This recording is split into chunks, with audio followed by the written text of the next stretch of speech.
and sooner better than later, a revolution must happen. The revolution whose mission and whose outcome is popular control of power from the control of power by force. That is the change that will have to happen. And it will happen through a struggle. It will not happen like people are saying, you know, just sit around the table, the oppressed and the oppressed, and the oppressor will hand over power to the oppressed. That is only in folk tales maybe, or some, you know, stories. It doesn't happen in real life. People must struggle, must fight for their power, for their right. And we have been very clear that for change that takes power to the people to happen, it should not be through violence. Violence perpetuates power to the violent. That's why, in fact, that's why Mr. Museveni, any opposition, he tries to militarize it. He tries to create it into a violent force so that he can use violence and prevail using violence. The popular revolution that we are talking about must be non-violent. And it is very possible and easy. Oh, baby defying. Ontegera kyengamba. Bwe oli bagamba nti toyina ddembe ly'okwogera n'abantu, mu defying oyogere nabo. Oli bagamba toyina ddembe ly'okutambula mu nsi yo, mulage nti otambula mu nsi yo. Bajjana kuba emiggo, mulage nti bw'agenda maaso nga kikola ekyo musobola okwekunga ne mwe bajjako. Ebyo byonna bikkirizibwa. Naye ebimu abantu babikola tulaba nga embeera y'ebyokwerinda ab'obuyinza babako embeera gye babako. Ab'obuyinza abo boyita ab'obuyinza tebalina buyinza. Obuyinza bw'abantu. Ssemateeka Kawaire akasooka kagamba obuyinza bw'abantu. So abo abeefuula ab'obuyinza si ba buyinza. Si ba buyinza. Obuyinza bukozesebwa mateeka nga bwe galagira. Oli tesobola kugamba nti alina ebyambalo bya poliisi oba ebyamagye ajja ayingire mu nnyumba yo alye emmere yo nga bw'ayagala. Era bw'akikola abeera mu bumenyi bw'amateeka. Ebyo batukuba emiggo bamenya amateeka. Ebyo baayasa endabirwamu zaffe bamenya amateeka. Era ku kiseera ekituufu amateeka nabo gajja bakwatako. So kyenkugamba nti ffe tugoberera amateeka nga ffe okusookera ddala. Era bannayuganda bonna njagala bafune buno bubaka mugoberere amateeka amatuufu. Okukyusa obukulembeze, constitution yaffe egamba obukulembeze bukyukira mu mateeka ng'abantu balonda. Mugoberere amateeka mwewandiise. Mumekinga sure bali be bamenya amateeka si mmwe. Bwe wandiise tewali muntu gwe basobola kuba migo ng'asimbye layini. Oyo Museveni ne bwe mulaba ayita mu bantu ng'abawasa endabegayirira kuba amanyi mwe mulina obuyinza. Of course era omukulembeze yenna abwetaaga ayita. So temubakkiriza baperereza batwala ku layini ya kumenya amateeka kubanga bo bamanyi byakulwanagana bamanyi bya sente zaffe esinga baziguze mu masasi na tear gas. Kati tubireke bibadibirire. Tear gas oyo asobola obbadibirira. Ontegera bakyengamba. Yeah, so kati abantu bo omanyi ono Museveni muyeekera. Yajjanga muyeekera. Era kyabala bayinza Saabalwanyi. Naye naffe tulina ddiringa naye mu ngeri ya kiyeekera. Ekyenjawulo ffe tetujja kukozesa mundu kuba mundu zitta abantu ate zimenya amateeka. Naye tugenda ddiringa naye mu ngeri ya kiyeekera.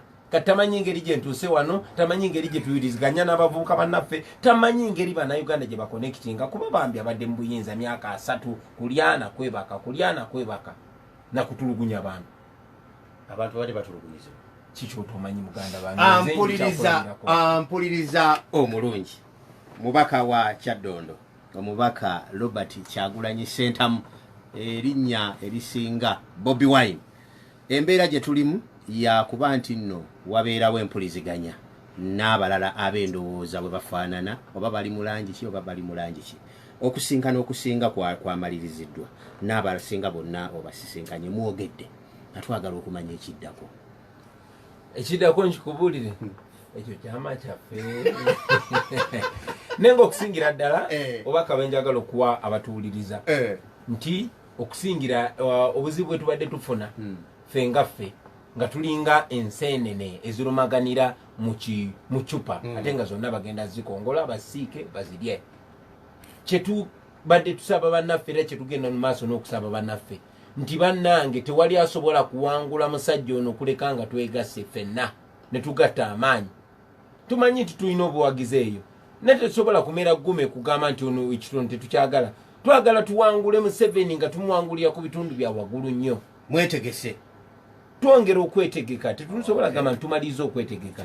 Buli wotulaba twogeraganya n'abantu ku kiseera kino era nzijukira bulungi ne bakwadde bange bakyogera nga tuli ku mukolo gwa DP block ti omuntu teweetaaga kubanga omwagala okolagana naye, teweetaaga kubanga mukwano gwo okolagana naye. Nze bantu bangi nnyo betukolagana nabo nga mu butuufu embeera zaabwe sizaagala naye nga tubeetaaga nkakasa nange embeera zange bangi abatazaagala naye nga tulina okuteeka Uganda first.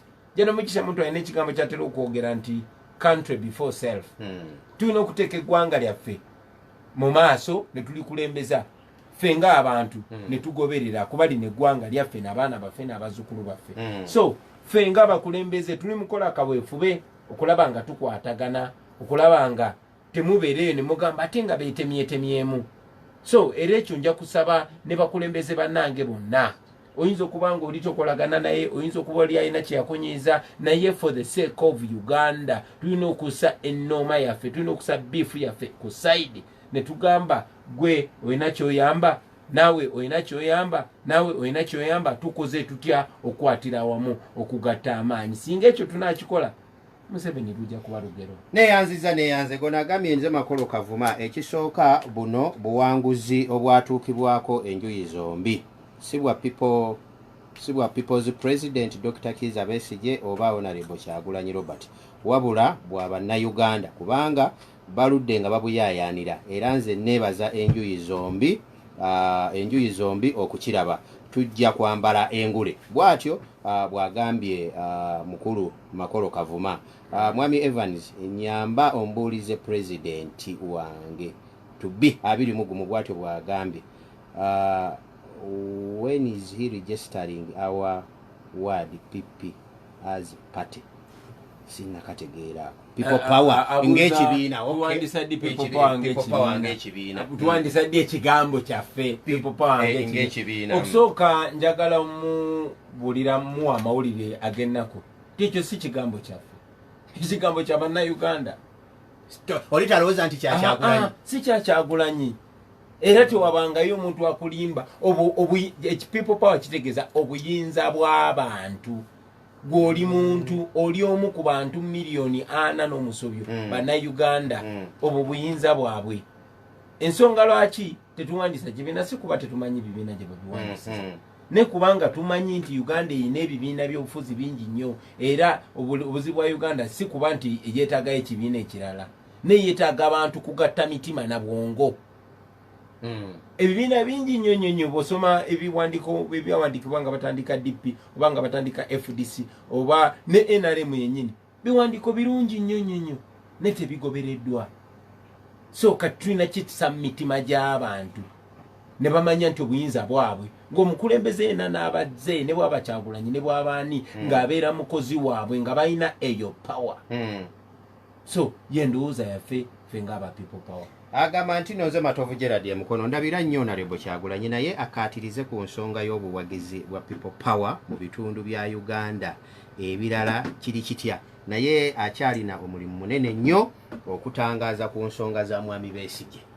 Akagamba ako okusookera ddala nja mwebaza okuwa amagezi okukaatiriza obuwagizi bwa people power naye munnange weekend eno nze nabadde ku buko eyo Mwankole. Naye muganda wange butuuke Kabaale butuuke Ntunga mu butuuke Mbalala. Amazima ga Katonda oyinza okulowooza ti ene Buganda balabika tebawagira na people power. Bantu obadde bakubawa n'amasimu Ekiri eyo ekiri mu byalo abantu bakowakowa dda kyenjagala omanye. So obuwagizi nabadde kubuko. Nyo ndio munyabuzaale tokukimanyi nze mpase eyo mwana kakati ng'ovuddeawo aŋŋambye nyina oba tuyina omulimu gw'okutangaza abantu kituufu tulina okutangaza abantu bw'alabanga Bobiwine ne Chameleone nga bakamala okulwanagana oli ayimbye neekolera maali aboogera nayimbye funtula nga bobasanga onoomatiza otya abantu ne Uganda esanyuka ng'eraba abaana baayo bali wamu. So fe abagamba nti tulwanirira ddembe tetwetaaga kunnyonnyola muntu yenna lwaki tulina okukwatagana kubanga gawe nabagamba before we must either live together as brothers or die together as fools. Tulina okubeerawo ffenna ng'abooluganda oba ne tufa ffenna ng'abagwagwa. So guno omulimu gwe tuliko kununula nsi yaffe ffenna tuginyumirwe buli atali mu kulwana naffe abeera munnaffe. Okay. Nja kuwa ebibuuzo. Mwami Walusimbi weebala okwegatta okwo kulimu obwesige. Tetwagala bibeerenga ebya Jepam ne Kebbi mu 2015-2016 ate n'Obote ne Kewaayi atambulenga yeekengera anti akalina abiri owulidde. N'agamba ekibuuzo ekirala. Mwami Kyagulanyi ategesa atya okuteeka kunninganira okulabanga tebazannya mizannyo gyabwe okulemesa abantu naddala abatawagira kibiina kiri mu buyinza ku nsonga y'ennangamuntu. Enjiri nnyingi gy'olina okukola bano bonna ate kati ono Sonko ali US agambe twegendereze weebale nnyo tusongerayo munna ffe tuzze sigamba tulina experience nyingi nnyo mu byobufuzi naye emitima gyaffe gye kirowooza gye kifiiringa n'ekyetulaba n'amaaso gaffe n'ekitunyiga tukimanyi era buli agamba nti abaayi nange kinyiga tumutwalanga mukwano gwaffe ekyokwesiga tukirekera Katonda tukirekera nammwe abantu kuba buli omu ku ffe mujja mulabira ku bikolwa bye so si ku bigambo bye byayogera. Tuze ffenna ne tubagamba bannange tusazeewo tusazeewo tetwagala kulwanagana tetulina kye tukweka ffe ng'aba people power tuze nga tubagamba nti munnange ffe tweteekateeka kusigukulula musajja era temutwekanga nga omusajja tumwesimbyeko ekyo si kipya era kyetubadde tuli mu kwogereza bannaffe nti abannaye tugatte amaanyi ono omusajja n'abaddipi baleetako ekirowoozo kyendowooza nti kirungi singa tutula ffenna nikyogerako ti ffenna abalivuganya eno gavumenti singa buli awantu awali omuntu wa NRM tumusembako omuntu omu oba wajjeema oba baddipi oba bwefudisi oba wakiffe tuli twetegese kuwagira muntu yenna nakibagamba gyevudde era nakati nkiddamu nkibagamba ti wherever and whenever there is a fight for freedom I have a job there.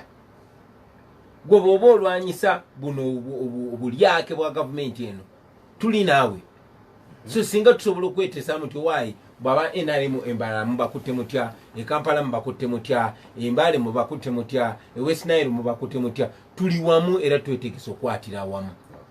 So ekyo mujja kirabira ku bibala by'abantu kuba bangi kuffe bajja kujja bagambe bali naffe abala bajja kuba mikwano gyaffe bayinza n'okuba ab'eŋŋanda naye mwe balamuzi abasembayo mwenga abantu n'ekyo ekikufula omulamuzi bw'ofuna endagamuntu oba togamba bugambi awo yali gwoba n'endagamuntu yo oba n'akaluluko akalu tekalimba. Okay. Mike Kakande Kapalaga akutumidde nnyo agambye ndabira omukulu oyo omukulu wakule ennume Simbwa Kagwa Fred kusinziira owali Nakifuma naye akutumidde nina nebaliza nnyo president wange Bobiwine olw'omulimu omunene gwe yakoze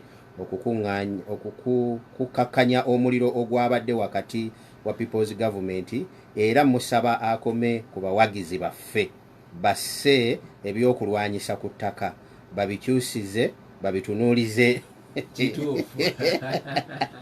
agaana oyo tumulangirire mu balabe baffe naffe ffenna twongera okusabira enkolagana eyo enywere kubanga omulabe ajolekeza obwanga ate nga kati akozesa bannaffe bennyini ye Sentamu Sewandagi.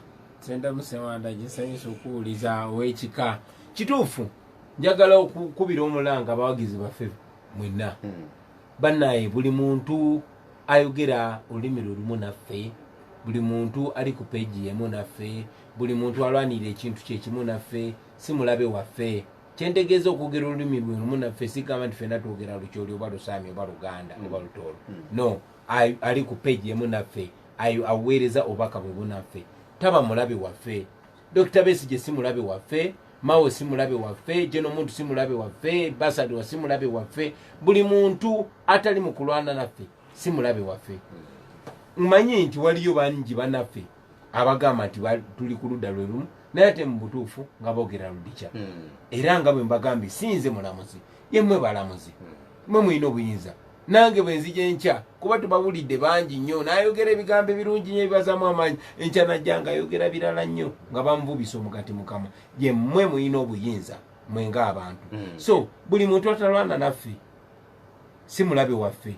Buli we tulwanaga naffe nga ffe Museveni aba tusekera tuba tumutadde ku holiday ate nga tumulina omusa stress oyo twagala akaddiwe kulwanagana eri ng'asaba kacaayi okitegeera neka tulina omulemesa yadde n'okunywa kacaayi.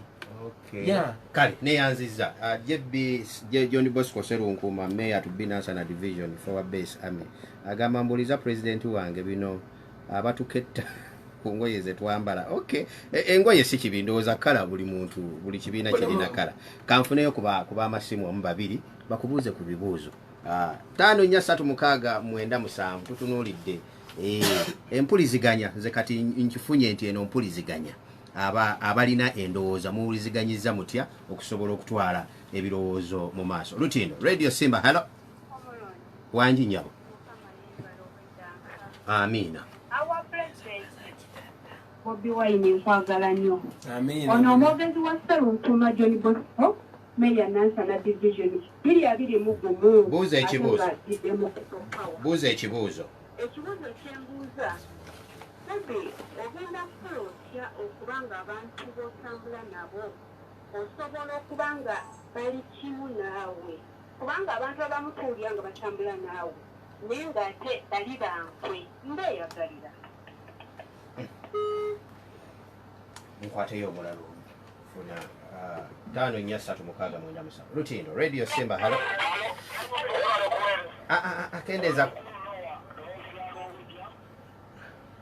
nsaba abakuba amasimu Villa Radio yo nkusaba nneme kukujjako Villa Radio yo oleme kutwonoona matwerudde eno. Lutindo Radio Simba, hello. Kale ssebo naye webala okuwuliriza. Webala okuwuliriza naawe ssebo. Nkuwulira genda maaso taata. 5-4-3-6-9-7 kanfuneyo omu. Lutindo Radio Simba, hello. Wanji ssebo. Wanji buuza ekibuuzo.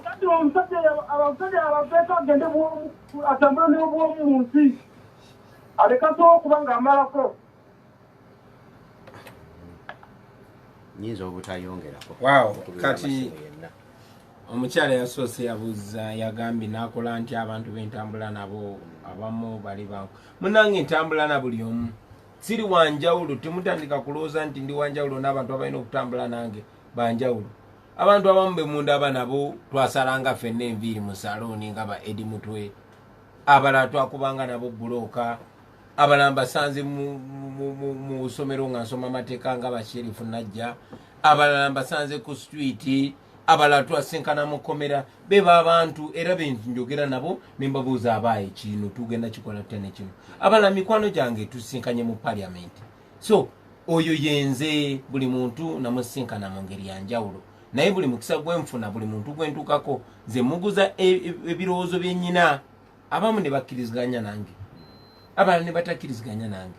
So buli omu mutwali nga bwazze. However nga bwe nagambye omulabira ku bibala bye. So sisobola kusalira muntu musango ne ngamba agwe tutambula nange gwe tambula nange kuba nange siri wanjawulo ndi muntu wa bulijjo.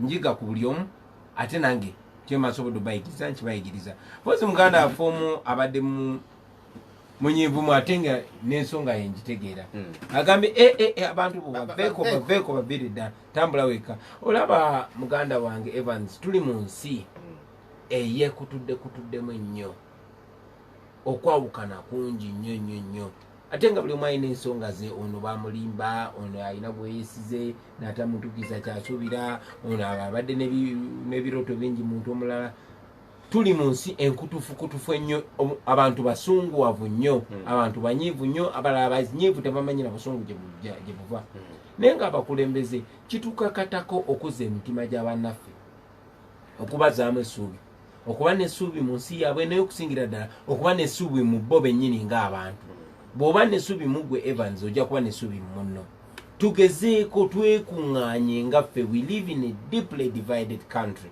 but we have to bring this country together tulina okukwatagana ng'abantu tumanye nti buli omu yeetaaga munne abantu abatunyigiriza bo bali wamu mu bubbi bwabwe mu butemu bwabwe bali wamu bakwatagana ffe be banyigiriza twetemyetemye tuwalaŋŋana tuyombagana so kitukakatako buli omu okulaba ekirungi kya munne ne tubigattagatta oba nno ffe bwe bukulembeze wetukkiririzaamu tukkiririza mu bukulembeze oba okugatta abantu era yekawefube gwe tuliko katonda tuyambe tusobole omutuukiriza. Nina wano Eric Kigozi ali Tanzania agambye bakyalireke Tanzania naye nsuubira ogenza otambula mu bitundu ng'ebyo obaddeko afande Nseegula Mirambo naawe nkwebazizza okuba nga owuliriza dakiika seconds ekigambo eri bannakyaddondo bannange simanyi na kyabagamba abantu b'ekyaddondo banjawulo nnyo njagala obeebaza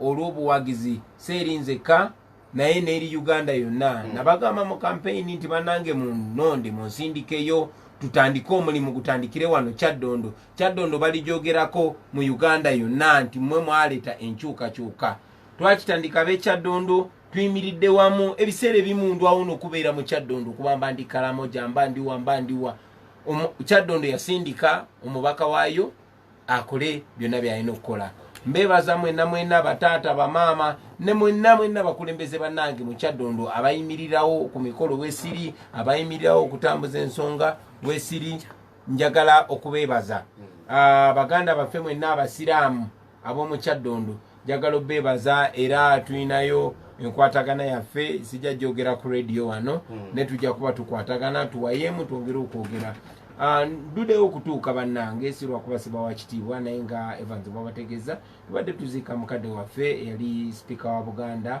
ate nga kojja wange Haji Kaddu Serunkuma omukama mumuze emirembe njagala obasaba obeebaza mwenna okutuwuliriza nja kufuna omukisa nkomewo ate twogere ebbanga eddene tulumerumemu ne mu nsonga zaffe naye okusingira ddala musigale nga muli bumu temwawukana tulina ebitugatta bingi nnyo okusinga ebitwawula mwebereremu mufune endaga muntu temukkiriza bana abasajja bajooganze ne bwe baba bankutte mbu bantu temukomera muteekeewo embeera lazima tujja bafoosinga bagondere amateeka bana abasajja bagondadde ekisembayo ono Museveni yagondadde ffe tubulayo okumusindikiriza agwenga ekiti ekikalu mwebale nnyo mwebale ddala Ssaabasajja Kabaka wangaale njabazizza nnyo batiimu yonna mukulu Bijirwa mukulu Kyuma kya Yesu mwebale nnyo mwebalire ddala n'okusingira ddala munnamawulire Bwegiire Sematimba mwebale nnyo Uganda, what would you do to spur it to levels of growth and development that are Number desired? one, I would make my own money and I would not balance it or I would not back it by the American dollar or any other currency. In fact, Then it wouldn't be money. What is money? Weighed against what? Because money... American money is made against what? Gold. Which gold? My God, you said you have internet. Check, they don't have any. It is just paper. It's made up by tanks and F-15 fighters. They have no gold. It is the Federal Reserve has no reserve and is not federal. It's a private institution. Hey, you disappoint me today. No, Yes, you actually disappoint me. I know. The Federal Reserve. This is where we differ as students of economics. Wait. And I. Okay, now let's talk economics. The student of history and the student of economics will differ completely. I am not only a student of economics, I am a teacher of economics. and I'm going to teach economics on your show. And I'm, you know, I'm a teacher. I can't afford to be ridiculous. I am coming on your show to tell you that the Federal Reserve, first of all, is not federal. It's not a government agency. It is a private institution owned by 12 individuals. And it has no reserve. The dollar has no reserve. It is just paper with graphics on it. And how dare our country, you know, backs its money against the dollar, against a piece of paper which somebody prints. When the Secretary to the Treasury in America wants money, wants to buy, for example, Uganda Airlines, let's assume, he is not going to say what? He orders the mint. He asks them, how long will it take you to print this? Yes, I know truth makes you laugh. Why do you think they're having trouble with Russia? Because Russia is buying gold, and it is moving away from the dollar. And China is the same. China is moving gold. Look at the countries that have now the largest collection of gold. You'll find Russia amongst them. Russia and China. They want a currency that is backed by gold. And Uganda has gold. What they would do is they would make our currency gold, which means 1 gram of 1 shilling, if it was gold, would be now equivalent, you know, to about 120 of today's money, Uganda shillings, which would be about $50. Our shilling would be about $50. If it were gold. If it were gold. And we have gold. So instead of letting this gold hemorrhage out of the country, we would get this money and turn it into gold. The gold standard. That's the gold standard. You've got it. Do you know how it started? You know, people would come, they deposit gold here. Because gold is heavy, it's very heavy, you'd give them a piece of paper. Now, when they get to Masaka, instead of coming back when they want to purchase something, they would pass the paper to someone else. That is why when you look at the pound, they say promise to pay on demand, a demand note. So now, most of the money is... Uganda, what would you do to spur it to levels of growth and development that are Number desired? 1, I would make my own money, and I would not balance it, or I would not back it by the American dollar or any other currency. In fact, then it wouldn't be money. What is money? Weighed against what? Because money... Well, American money is made against what? Gold. Which gold? My God, you said so you have internet. Check, they don't have any. It is just paper. It's made up by tanks and F-15 fighters. They have no gold. It is the Federal Reserve has no reserve and is not federal. It's a private institution. Hey, you disappoint me today. No, you Yes, actually you disappoint me. I know. The Federal Reserve. This is where we differ as Yes. students of economics. Oh, wait, you and I. Okay, now let's Now, talk the economics. student of history and the student of economics will differ completely. I am not only a student of economics, I am a teacher of economics. And I'm going to teach economics on your show. And I'm, you know, I'm a teacher. I can't afford to be ridiculous. I am coming on your show to tell you that the Federal Reserve, first of all, is not federal. It's not a government agency. It is a private institution owned by 12 individuals. And it has no reserve. The dollar has no reserve. It is just paper with graphics on it. And how dare our country, you know, backs its money Against the dollar. against a piece of paper which somebody prints. When the Secretary to the Treasury in America wants money, wants to buy, for example, Uganda Airlines, let's assume, he is not going to say what? He orders the mint. He asks them, how long will it take you to print this? Yes, I know truth makes you laugh. Why do you think they're having trouble with Russia? Because Russia is buying gold, and it is moving away from the dollar. And China is the same. China is moving gold. Look at the countries that have now the largest collection of gold. You'll find Russia amongst them. Russia and China. They want a currency that is backed by gold. And Uganda has gold.